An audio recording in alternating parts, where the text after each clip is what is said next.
cast your mind back to the flower power era of the swinging 60s and you may remember some of the grooviest cars around. Fast forward to the 21st century and many of these vehicles have been remade. One of the first to jump on the retro bandwagon was of course the Volkswagen Beetle. Not far behind it was the all-new Mini, a true classic and something that's built a real cult following, but when it comes to classics they don't get much better than this. The all-new Fiat 500, better known as the Bambino, and it's here again. But which of these cars is the most authentic when it comes to retro? Which best lives up to the retro badge? Let's go and find out. I'll tell you, the first thing you notice with the Fiat Bambino is just how small it is. I feel like we're closer than ever.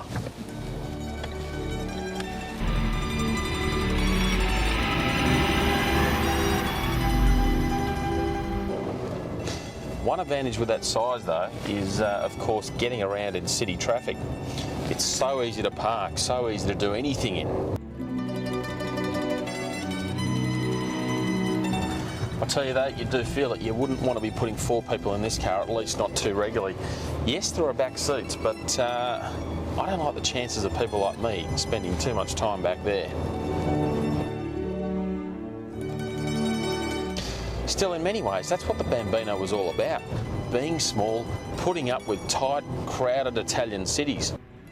The Bambino is also one of the most affordable cars here, although that's relatively speaking. It starts at just over $20,000, but throw on a few options like this car's got, and you do get it up closer to $30,000.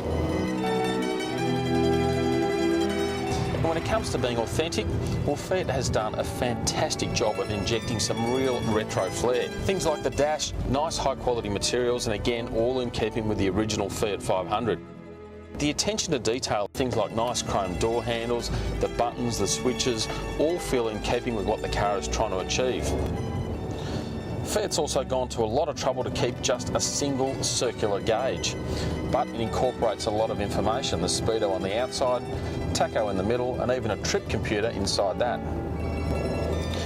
As for the way the 500 drives, well, it doesn't have that original 500cc engine. You can get bigger ones, all over 1 litre in size.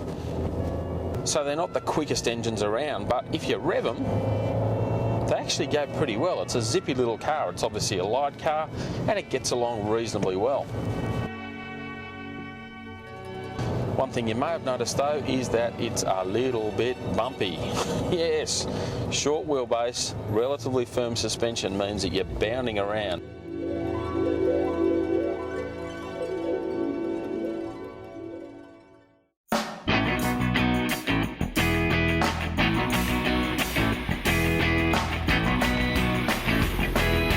Now, I never ever thought I'd say this, but compared with the Fiat, this Mini feels like almost a large car.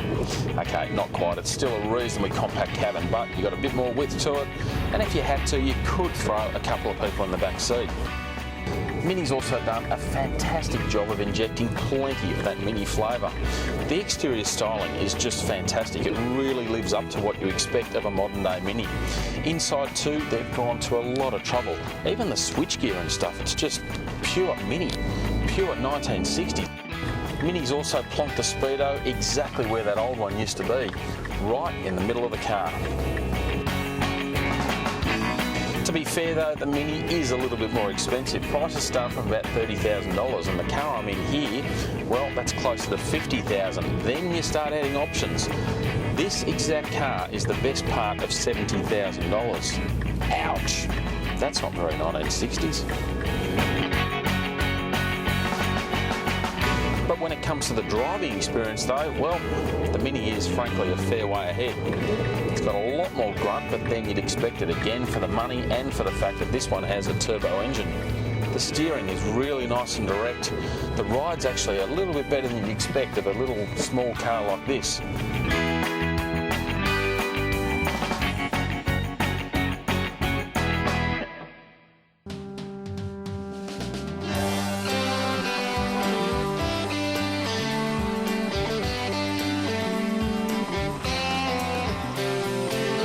From the outside, there is absolutely no doubt that Volkswagen has done a brilliant job of making the Beetle feel like a modern reincarnation of that classic that for so long was the best-selling car in the world.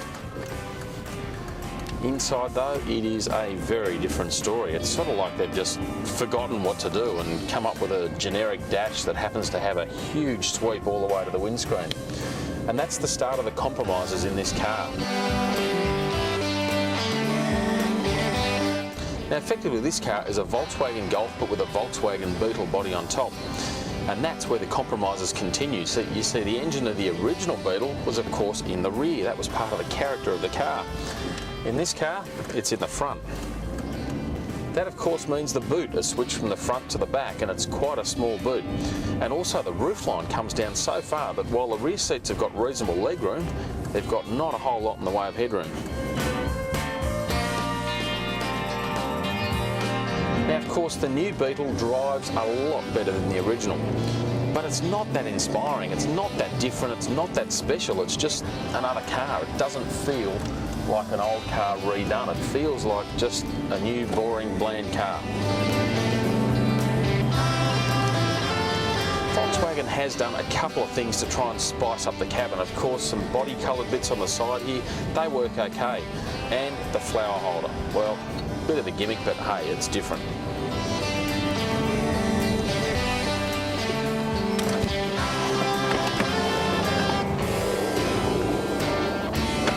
Well, there's no doubt Volksy's done a great job of making the new Beetle at least look like the old one. But that's about where the retro revival begins and ends. It's not a particularly fun car to drive and is more a cynical marketing exercise. The Mini, on the other hand, well, that's really fun to drive, the best of the trio. It's also got plenty of performance, but you do pay for it. Which brings me to the Fiat 500. Now, in many ways, the 500 is the best car here at reviving that whole classic ethos of making it motoring affordable. Now, you wouldn't exactly call it a bargain at just over 20 grand, but it's the most affordable car here, and I'll guarantee that this car will put as big a smile on your dial. And isn't that what these cars are all about?